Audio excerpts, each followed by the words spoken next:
नमस्कार, मैं नीलम काश्यप और आप देख रहे हैं देश का बढ़ता channel live first. Live first में आज हम बात करेंगे पंचायत के बारे में और पंचायत की समस्याओं के बारे में। कौन-कौन से विकास कार्य चल रहे हैं उसके बारे में हम आज बात करेंगे। आज हमारे साथ जुड़े हुए हैं विकास गुप्ता जी, ग्राम पंचायत बग्गी से। आपका बहुत-बहुत स्वागत है लाइव फर्स्ट न्यूज़ चैनल में। थैंक यू, धन्यवाद। सबसे पहले तो हम बात करेंगे आपके ही बारे में, आपकी निजी जिंदगी के बारे में कि राजनीति में आने का कारण क्या था, किस वजह से आप राजनीति में आए हैं? जी, देखिए, सबसे पहले तो मेरा राजनीति में आने का कोई भी ऐसा विचार नहीं था।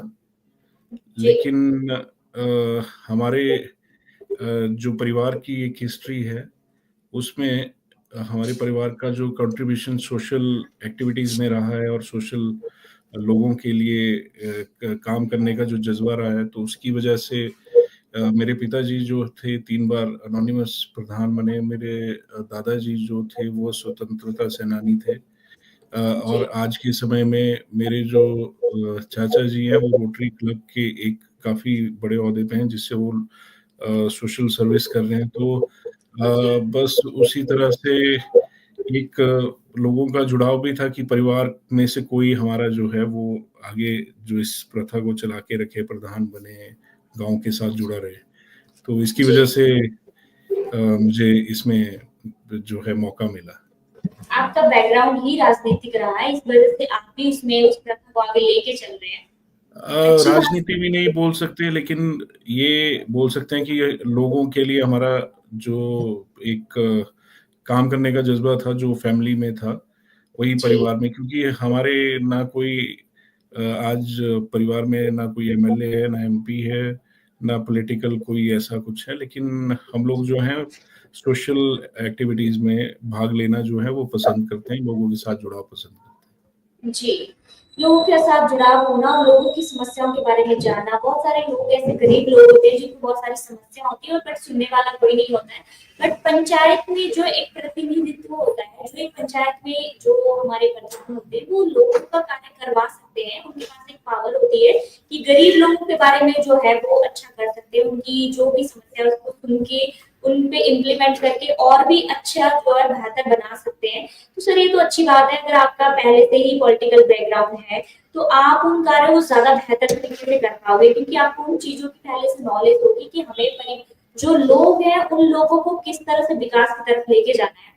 सबसे पहले तो आपसे बात करेंगे हम कि जो मनरेगा के जरिए कार्य चलते हैं उनमें उनमें से कितने ऐसे लोग हैं या कितनी ऐसी योजनाएं हैं जिसका लाभ लोगों को मिल रहा है? जी, देखिए, जो मनरेगा में कार्य चल रहे हैं उसमें कुछ जो पर्सनल वर्क हैं और साथ में साथ में जो है वो जो जनरल वर्क हैं वो दोनों हमारे चले हुए हैं और लोगों को इसका काफ़ी लाभ मिल रहा है। किसी की गौशाला बन रही है और जो जैसे डिज़ास्टर हुआ उसके बाद काफ़ी लोगों के जो है वो रिटेनिंग वॉल जो है या लैंड जो खराब हुई थी, जगह खराब हुई थी, उसकी भी मेंटेनेंस की गई। तो काफ़ी लोगों को इसका फ़ायदा मिला है। जो पर्सनल वर्क्स में तो बहुत ही ज़्यादा लोगों ने फ़ायदा उठाया और काम भी हुए, और जनरल वर्क्स में भी हमारे जैसे कंस्ट्रक्शन ऑफ रोड्स है, कोई और ऐसी चीज़ें हैं जो पब्लिक के लिए ज़रूरी हैं, वो हमारी पंचायत में कार्य चले हुए हैं। जी, जैसे कुछ समय पहले जो भारी वर्षा होने के कारण बहुत सारे लोगों के घर बह चुके थे। कुछ लोग ऐसे थे जो घर से बेघर हो चुके थे। तो क्या आपकी पंचायत में भी भारी नुकसान उठाना पड़ा था इस भारी बारिश में? जी, हमारे भी डिज़ास्टर के टाइम में बहुत ज़्यादा नुकसान हुआ था। लोगों के जो दीवारें, घरों की दीवारें या फिर जो जी, स्प्लिटिंग जो डंगे थे, वो टूट गए थे। रोड जो है वो चलने लायक नहीं रहे, वो भी काफ़ी जी, टूट चुके थे और उसके साथ-साथ लोगों के जो खेत थे, वो भी बर्बाद हो गए और जो पानी नालों से है, वो भी घरों के अंदर। और लेकिन हमने सबने मिल-जुल के, जैसे एडमिनिस्ट्रेशन के साथ मिल-जुल के, हमारे जी, जैसे लोकल एडमिनिस्ट्रेशन है, डिस्ट्रिक्ट एडमिनिस्ट्रेशन है और जी, डिज़ास्टर मैनेजमेंट और काफ़ी सबके साथ मिल-जुल के इन कार्यों को दोबारा से हमने एक रिहैबिलिटेशन लोगों को दी, उनको उनके मकानों के लिए भी हमने एप्लीकेशंस दी और आगे जो है वो डीसी साहब के पास गई और उन्होंने इनको भी इम्प्लीमेंट किया। उसके बाद जैसे दीवारें थी, घरों की दीवारें थी, खेतों की दीवारें थी या जो डंगे थे, उनको भी जी, हमने काफ़ी हद तक गौशालाएँ जो बह गई थी, उनको भी दोबारा बनवाया। तो ये सब मिल-जुल के हमारी पंचायत की टीम ने और एडमिनिस्ट्रेशन जितना भी है और जितने भी इन्वॉल्व इसमें कार्यरत थे, सबने जी। प्रशासन की तरफ से आपको पूरी सहायता मिली है इसमें, क्योंकि सभी जी, जी, जी। प्रशासन ने पूरा मदद की है, जो भी लोगों को जिस भारी बारिश के कारण इतनी हानि उठानी पड़ी थी, तो इसमें जो है बहुत बहुत सारी पंचायतें ऐसी थी, या बहुत सारा पूरा ही एरिया हिमाचल ऐसा था जिसमें जी। सभी लोगों को ये परेशानी उठानी पड़ी थी। आपसे जी, हम जी। बात करेंगे कि जैसे आजकल हिमाचल में जो है वो नशे की तरफ जो हमारी यूथ जनरेशन है, न्यू जनरेशन है, वो बहुत ज्यादा जा रही है। इसमें आप क्या कहना चाहेंगे? नशे के बारे में कोई सुझाव देना चाहेंगे आप? जी, बिल्कुल, ये एक बहुत ही जो आज के समय में एक समाज में जो है बहुत ही बुरी जो चीज़ है वो नशा है। तो इसके जी, ऊपर तो सभी सोचते हैं लेकिन सबसे पहले जो मैं चाहता हूँ कि जो घरों में बच्चे हैं, उनके माँ-बाप हैं, पेरेंट्स हैं या बुज़ुर्ग हैं या उनके बड़े जो हैं, तो उनको समझाएँ कि इस चीज़ में जाने से आपका कितना जो है वो नुकसान है, परिवार का कितना नुकसान है। और जो चीज़ें हैं वो सब खत्म होती जाती हैं आगे को और जी, आपकी बर्बादी एक होती है इसमें। इसमें मैं तो यही समाज को और सबको यही सलाह दूँगा कि जो हमारी आने वाली पीढ़ी है उनको भी यही सलाह दूँगा कि इस चीज़ से जो है बिल्कुल दूर रहें और बचे बचे रहें ताकि कोई भी कुरीति आगे जो है आपके परिवार में ना हो या कुछ इस तरह से नुकसान ना हो। क्योंकि आपने देखा होगा कि आज के समय में सारे ही जितने यंग काफ़ी जो हैं वो इसमें इन्वॉल्व हुए हैं। तो जी, मैं डिस्ट्रिक्ट एडमिनिस्ट्रेशन से भी यही चाहूँगा पुलिस विभाग से, एसपी साहब से, डीसी साहब से कि इसके ऊपर थोड़ी-सी सतर्कता और थोड़ी-सी इसमें तेज़ी लाई जाए क्योंकि जहाँ तक हम मानते हैं कि सबूत भी ख़त्म हो जाते हैं, तो जी, ऐसा पता नहीं क्यों होता है जिससे कि बर्बादी हो रही है। तो जी। मेरा माननीय सबसे यही अनुरोध है कि इसके ऊपर ज़रा थोड़ा-सा ध्यान दिया जाए और इसको ख़त्म किया जाए, जड़ों से ख़त्म किया जाए सोसाइटी में। जी, बहुत सारे घर ऐसे हैं जो नशे के कारण नई जनरेशन जो है इसकी तरफ झुकाव दे रही है। नशे के कारण बहुत सारे घर ऐसे हैं जिनके चिराग बुझ जी, चुके हैं। बहुत सारे जो माँ-बाप हैं वो अकेले हो चुके हैं, पर फिर भी न्यू जनरेशन जो है इसकी तरफ जाती ही जा रही है। उड़ता पंजाब दूसरा हमारा हिमाचल बन चुका है आज की डेट में। बहुत सारे स्कैम भी हमारे हिमाचल में हो रहे हैं। तो जी, जी। सबको अवेयरनेस होना चाहिए, इसके लिए अवेयर होना चाहिए कि आज का जो स्कैम्स के लिए कुछ कॉल्स आती है उनसे भी बचे रहें, क्योंकि बहुत सारी अभी 114 करोड़ से ज्यादा का स्कैम हिमाचल में ही हो चुका है। जी, तो जी। आपसे हम बात करेंगे बीपीएल और आईआरडीपी के परिवारों में। जैसे बीपीएल और आईआरडीपी में जो लोग होते हैं उनकी जो संख्या है वो कुछ कम हो रही है या अभी भी उतनी ही है? देखिए, मैं इसके बारे में आपको एक जो रियल पिक्चर है वो कहना चाहूँगा। कोई ऐसी बात नहीं है कि आज के समय में कोई ऐसा व्यक्ति रह गया है जिसको इस चीज़ की ज़रूरत है। कुछ समाज में कुछ लोग हैं जिनको काफ़ी इसकी ज़रूरत है। जी, लेकिन मेरे हिसाब से इसका सर्वे जो है वो ठीक ढंग से नहीं हो पाता।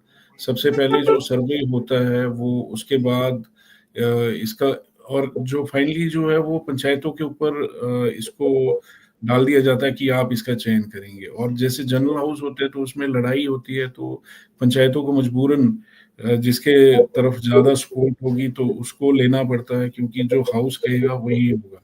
तो मेरे हिसाब से जो सेंसस या जिस हिसाब से इसकी कैलकुलेशन होती है, वो एक प्रॉपर मेथड नहीं है।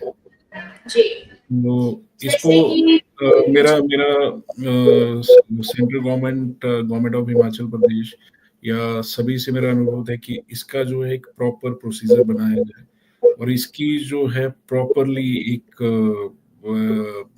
सर्वे किया जाए कि कौन आने के लायक है, कौन नहीं है। जी, जैसे सरकार की तरफ से भी कहा गया है कि जो जिसको ज़रूरत है बीपीएल और आईआरडीपी की उसी को ही रखे, जो बिल्कुल ही निम्न वर्ग का है। इसमें ये भी है, पर फिर भी जो अभी जो संख्या है बीपीएल वालों की वो कम नहीं हो रही है, वो उतनी की उतनी ही बनी हुई है। हमारे जो हिमाचल के जो सीएम है सुक्खू जी, उनकी नीतियाँ कैसी है? विकास कार्य कैसा कर रहे हैं? क्या वो विकास हिमाचल के विकास के लिए अच्छी नीतियाँ अपना रहे हैं?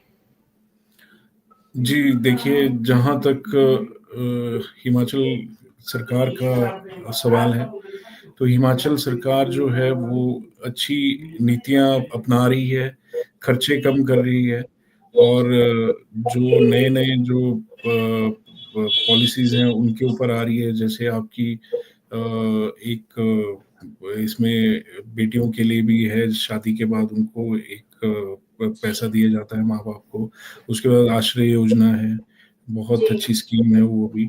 और उसी तरह से काफ़ी चीज़ें, क्योंकि हर एक चीज़ को करने के लिए समय लगता है और जी, ऊपर से जो अभाव है पैसे का, बजट का, उसकी वजह से थोड़ी इम्प्लीमेंटेशन नहीं हो पा रही है, लेकिन पॉलिसीज़ जो हैं वो बहुत अच्छी हैं। तो हम जी। मुख्यमंत्री जी का इसके लिए धन्यवाद करते हैं।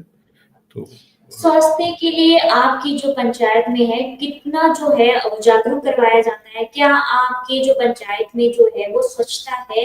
क्या वहाँ पे लोग अपने स्वास्थ्य का ध्यान रखते हैं? जी, देखिए सबसे पहले तो मैं ये कहना चाहूँगा कि जो पंचायतें हैं, उसमें एक तो जैसे कूड़ा-करकट फेंकने की प्रतिक्रिया है, वो इसलिए ठीक नहीं हो पाती क्योंकि अ, जो पंचायत के पास बजट होता है या उनके पास जो पैसा आता है या उसमें से बजट में से रखा जाता है, वो एक अच्छा पैसा नहीं होता, मतलब उसमें वो पूरा नहीं हो पाता। अभी जी, एक स्कीम शुरू की है जैसे सरकार ने कि हर पंचायत में हर महीने एक टेम्पो आएगा उसमें प्लास्टिक। लेकिन उस चीज़ को भी लोग प्रॉपर्ली समझ नहीं पा रहे हैं, क्योंकि प्रैक्टिकल ये चीज़ हो भी रही है, नहीं भी हो रही है, क्योंकि लोगों को जी, सबसे पहले इसकी समझ चाहिए, उसके बाद जो स्कीमें वो कामयाब होंगी। और दूसरी जी, बात ये है कि मैं तो ये कहूँगा कि जैसे शहरों में जो है आप हाउस टैक्स लगाते हैं, वैसे जी, ही जो घर कर जो है वो गाँव में भी होना चाहिए। क्योंकि गाँव का जो पंचायत की इनकम है, वो इन्हीं रिसोर्सेज़ से होगी और इसको हम इस स्वच्छता के ऊपर लगा सकते हैं। कूड़ा-करकट का भी निवारण कर सकते हैं और चीज़ों की भी हम ध्यान रख सकते हैं। लेकिन ये चीज़ जो है इम्प्लीमेंटेशन इसलिए नहीं हो पाती क्योंकि गाँव में जैसे राशन कार्ड का साल का ₹50 होता है, तो एक परिवार का, वो जी, उससे वो चीज़ें संभव नहीं है और जो बजट होता है उससे भी संभव नहीं है। तो एक जी, प्रॉपर वे में प्रैक्टिकल चीज़ करनी चाहिए, जिसका जो है ढंग से जो है इस चीज़ का निवारण हो सके। तो जी, लेकिन हम इसका ध्यान रखते हैं, स्वच्छता हमारा एक जो है प्रायोरिटी है, जी। चाहे संदेश भी देते स्वच्छता हैं तो लोगों बहुत को। ज़रूरी है। जी, जी, बिल्कुल। स्वच्छ रहेंगे तभी ही हम विकास करेंगे और स्वच्छ रहेंगे तभी हम जो है वो अपनी जी, लाइफ को अच्छे तरीके से जी पाएँगे। प्रधानमंत्री योजना के तहत जो लोगों को घर मिलते हैं, बहुत कितने ऐसे घर हैं जो गरीब लोगों को इस सुविधा का जो है लाभ उठा लिया है। जी। देखिए जो ये जो घरों का मामला है, चाहे वो आपके वेलफेयर डिपार्टमेंट से हैं, चाहे पीवाईएमजी से है, प्रधानमंत्री आवास योजना से हैं, चाहे वो स्टेट गवर्नमेंट के हैं। इनमें बहुत ही ज़्यादा एक तो जैसे मैं बताता हूँ, एक लोगों के लिए एक हेल्प होती है, जैसे एक पैसा जो मिलता है, बाकी तो इस अमाउंट में घर नहीं बनता है, लेकिन एक हेल्प होती है और लोगों को ये जी, सोचना भी चाहिए सरकार पूरा घर बना के नहीं देगी। जी, लेकिन इसमें जो देरी होती है, जैसे आप ये मान के चलिए आज 2011 में कोई चयन होता है, तो जाके जी, 2022 में आता है। तो जी, तब तक तो कुछ लोग तो जो है वो खत्म भी हो चुके होते हैं या फिर वो अपना मकान बना चुके होते हैं। तो इस जी। तरह से मेरा ये है कि इस प्रोसीजर में जो है थोड़ी तेज़ी लाई जाए और साथ के साथ जैसे आपका चयन होता है, साल के अंदर-अंदर जो है वो लोगों को मकान अलॉट करना चाहिए। जी, जैसे ये क्यों समस्या जो लोगों को आती है, इसके बारे में क्या आप सरकार से, प्रशासन से कंप्लेंट करते हैं या ये प्रस्ताव रखते हैं कि ये जो कार्य चल रहे हैं, वो इस तरह से नहीं चलने चाहिए, थोड़ी जल्दी से चले, लोगों को जल्दी से पैसा आए? क्योंकि ये भी प्रॉब्लम आ रही है, समस्या बहुत आ रही है कि जो पैसा आता है जिससे जैसे 3 किस्त में आता है, तो ये किस्तें जो बहुत लेट आती है, जिससे घर बनाने में बहुत समय लग जाता है। जी, ये आप मकान के बारे में बात कर रहे हैं कि जी, वर्क्स के बारे में? जी, मकान के बारे जी, उसमें एक आप देखिए, अगर हम ये वैसे तो ये सही है कि जो 3 किस्तों में पैसा आता है, ये 2 किस्तों में आता है, लेकिन में। जो किस्तों में आता है उसका एक रीज़न होता है सरकार का देने का कि पहले कुछ लोग जो हैं वो पैसा तो आ जाता है, लेकिन वो काम नहीं करते हैं। जी, लेकिन इसका सरकार का एक रीज़न होता है कि वो पहले उसको थोड़ा-सा कंप्लीट करके जी, जैसे चिनाई वगैरह करके उस तक करके जी, अपना पैसा भी लगा के वहाँ तक कर दे, फिर उसके बाद जो सेकंड जो उसको फ़ेज़ में जो पैसा आता है, वो उसके प्लास्टर के लिए या दूसरी चीज़ों के लिए आता है। तो जी, एक ये सही प्रोसीजर है, इसमें कोई भी अगर आप पहले ही पैसा दे देंगे, कुछ लोग तो उसको कर देते हैं, लेकिन कुछ लोग जो हैं वो मकान आज हमारे यहाँ भी समस्या है, कुछ लोग नहीं बना पा रहे हैं या वो पैसा जी, उन्होंने खत्म कर दिया कहीं और, तो जी, उससे मुश्किल हो जाता है। जी। जी। जैसे आपका स्कूल का जो एरिया है, उसमें आप विज़िट करते हैं, क्या वहाँ पे स्वच्छता क्या आप देखते हैं, ध्यान देते हैं कि वहाँ पे जो है स्वच्छता का कितना ध्यान रखा जाता है?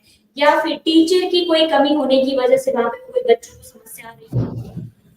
जी, देखिए जो हमारे स्कूल्स हैं या वहाँ पे जो अध्यापक हैं या जो भी हैं एडमिनिस्ट्रेशन है, वो जी, बच्चों को मैसेज देता है कि आप स्वच्छता का ध्यान रखें क्योंकि स्वच्छता आज के समय में बहुत ज़रूरी है। और ऐसा ही नहीं है कि आगे जो वो संदेश उनको देते हैं तो बच्चे फ़ॉलो भी करते हैं। जी, तो हमारे यहाँ पर स्कूल जो हैं वो स्वच्छ हैं और बच्चे भी जो हैं वो स्वच्छ कपड़े पहन के आते हैं, साफ-सुथरे लगते हैं और काफ़ी हद तक मतलब सारी जो चीज़ें हैं स्वच्छता की वो मेंटेन्ड हैं, स्कूल के जी, प्रांगण में और ग्राउंड में। जी। जी। जैसे पशु चिकित्सालय है या स्वास्थ्य चिकित्सालय है, इनका लाभ भी लोग उठा रहे हैं? जी, पशु चिकित्सालय का लाभ तो लोग उठा रहे हैं, लेकिन जो आज के समय में साथ ही साथ मैं एक ये कहना चाहूँगा जो आवारा पशुओं का जो चला हुआ है, बहुत जी, ही ज़्यादा हो चुके हैं और ये कहाँ से आते हैं, कब आते हैं, इनको कोई चेक जी, नहीं है। तो जी, मेरा सरकार, सेंट्रल गवर्नमेंट, हिमाचल गवर्नमेंट दोनों से अनुरोध है कि इसके ऊपर बहुत ही कड़ा जो है संज्ञान लिया जाए। क्योंकि जो फसलों को खराब कर रहे हैं, साथ में जो है इनकी भी पशुओं की भी दुर्दशा हो रही है। जी, या कोई बिल्कुल। पंजाब से गाड़ी छोड़ देता है या कहीं से, लेकिन इसके ऊपर चेक कोई नहीं है। जी, तो और सारी चीज़ें जो है वो पंचायत पर थोप दी जाती है कि आप इसका, जबकि हमारे पास कोई क्रू नहीं है, हमारे पास कोई प्रॉपर या तो हमें पूरा रेस्क्यू दिया जाए, हम उस चीज़ को करें। लेकिन अगर आदमी कोई 1100 नंबर पर भी कंप्लेंट करता है पशु की, तो वो भी फ़ोन जो है वो प्रधान को आता है कि आपके जी, गाँव में, लेकिन हमारे पास कुछ ना कुछ इस चीज़ के लिए होना चाहिए क्योंकि हमारे पास कोई ऐसी संभव सहायता नहीं होती है कि हम उन पशुओं को या कहीं और जगह जो है वो स्थानांतरित कर दें या कहीं उनको भेज दें। तो इस तरह से मेरे हिसाब से जो डिस्ट्रिक्ट एडमिनिस्ट्रेशन है, गवर्नमेंट ऑफ हिमाचल है, गवर्नमेंट ऑफ इंडिया है, तो बहुत ही कड़ा संज्ञान इसके ऊपर ले और जो ऐसा लोग कृत्य करते हैं, तो जी, वो बहुत ही गलत है। छोड़ते हैं जी। पशु। जी।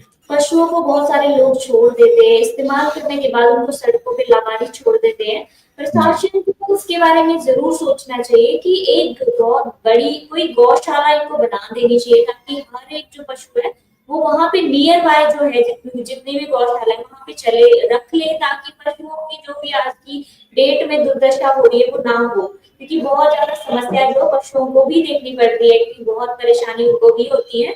बहुत सारे लोग उनको मार के भगा के उनको जी, जी। ही हानि पहुंचाते हैं उनको। जी, जी, बिल्कुल, ये बिल्कुल। बहुत बड़ी समस्या हो चुकी है आज की डेट में। हर किसी के हर जगह पे ये समस्या जो देखने को मिल रही है। दूसरी बात, एक समस्या ये भी है कि महिलाओं का जो शोषण किया जाता है या महिलाओं के साथ घरेलू हिंसा भी की जाती है, क्या इसमें कोई कमी आई है या अभी भी वही समस्या जो है पंचायत में भी देखने को मिलती है? जी, देखिए छोटी-मोटी समस्याएँ तो हैं परिवार में चलती रहती हैं जैसे जी, जी।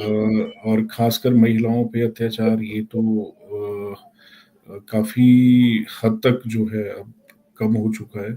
इसमें जी, हमारी जुडिशरी भी काफ़ी इन्होंने जैसे पीएल रखे हुए हैं जो यहाँ पे स लोगों के बीच में जाके जो है अपने संदेश देते हैं और बताते हैं उनको लॉ के बारे में और बहुत सारी जी, चीज़ें हैं और महिलाओं को भी सपोर्ट करते हैं, तो काफ़ी कमी भी आई है। कुछ हद तक अगर देखा जाए तो कई जगह जो है ये चीज़ है भी और कई जगह तो ऐसा है भी परिवार में दोनों जो हैं हस्बैंड-वाइफ अलग हो चुके हैं और बच्चों का कोई उनको पालन-पोषण के लिए कोई नहीं है। तो जी, अभी महिलाओं पे अत्याचार तो कमी बहुत ज़्यादा आई है, लेकिन मेरे हिसाब से इसको बिल्कुल ही खत्म होना चाहिए समाज से, जी, जी। तब जाके कहीं हम लोग जो हैं वो कामयाब हो पाएँगे। जी, जो महिलाओं के आत्मनिर्भर बनाने के लिए जो योजनाएँ शुरू की है, क्या वो योजनाओं का लाभ पूरा उठा रही है महिलाएँ? जी, हमारे यहाँ पे सेल्फ हेल्प ग्रुप हैं, जो इन चीज़ों को अडॉप्ट कर रहे हैं और किया भी है। कुछ डीआरडीए की तरफ से भी वर्कशॉप लगी हैं, जिसमें काफ़ी इन्होंने कुछ कपड़े बनाना या कुछ और चीज़ें जो हैं, अपने रोज़मर्रा उसके लिए जो है वो सीखी हैं, ताकि ये इसको कमर्शियल भी थोड़ा कर सकें। तो काफ़ी हद तक इसको अडॉप्ट कर रही है पर थोड़े बहुत लूप होल्स होते हैं इन स्कीमों में जी, जो कुछ वहाँ तक आके जो है वो ख़त्म हो जाता है। लेकिन मेरा ये मानना है अगर आप इस चीज़ को एक थोड़ी-सी अच्छी शेप देंगे, सरकार अच्छी शेप देगी, तो ये काफ़ी एम्प्लॉयमेंट का एक साधन बन सकता है महिलाओं के लिए। जी। जी। आप के जो पंचायत है, आप अपने पंचायत में स्वच्छता का ध्यान रखेंगे और आप पंचायत में शिक्षा के लिए भी जागरूक करते रहेंगे और स्वच्छता के लिए भी जागरूक करते रहेंगे। आप अपने पंचायत में अच्छा कार्य करें, पंचायत को विकास की ओर लेके जाएँ और जो गरीब लोग हैं, जिन जिन लोगों को जो समस्या आती है, उनके कार्य आप करवाते रहें, ऐसी आशा हम आपसे करते हैं और आपने हमारे चैनल के माध्यम से जो भी आपने हमारे साथ बात साझा की, आशा करते हैं कि आप अपने पंचायत को जो है विकास की ओर लेके जाएँ। आप हमारे साथ जुड़े लाइफ फर्स्ट चैनल में, उसके लिए आपका बहुत-बहुत धन्यवाद। जी, धन्यवाद। Thank you.